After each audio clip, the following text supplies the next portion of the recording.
For most of my life, I've never really felt like I fit in. And I'm not talking in a dramatic, no one understands me way. I'm talking more in a quiet, constant, low level confusion. Like everyone else got a manual and I just got vibes. And I never really understood what was going on. And I didn't have the same interests. And I didn't react the same way. And I didn't want the things that I was supposed to want.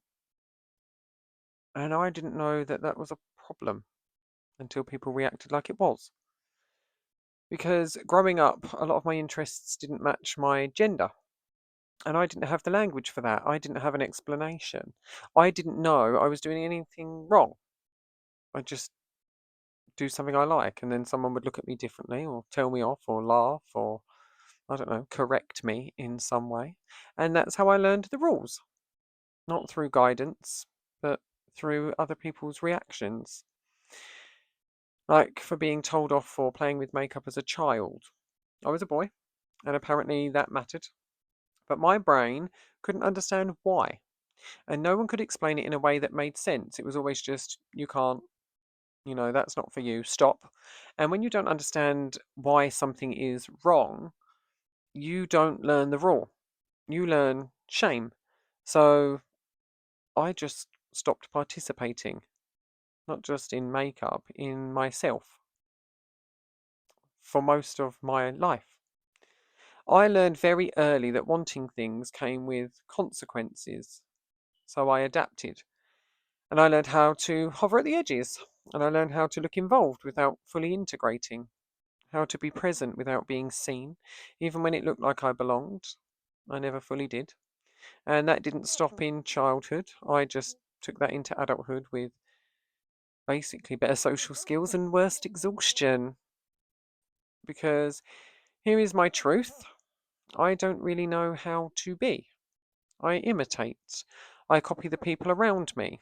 I mirror the tone, the energy, the humour, the interests. Not because I'm fake, but because if I copy you, then I'm less likely to get it wrong. And so I look for common ground all the time, constantly. I will soften myself, I will make jokes, I will even flirt a little, and it's all just to relax you.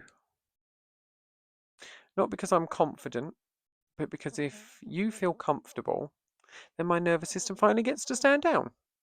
Because my discomfort around other people is always high. Even with people I like, even with people I know, it's not fear, it's vigilance. And one of the best things that I have learned in this whole experience is this, that different people drain you just by existing nearby. And some people feel neutral, and some people feel like relief. And that realization alone, it changed my life because it meant I wasn't broken, I was overextended.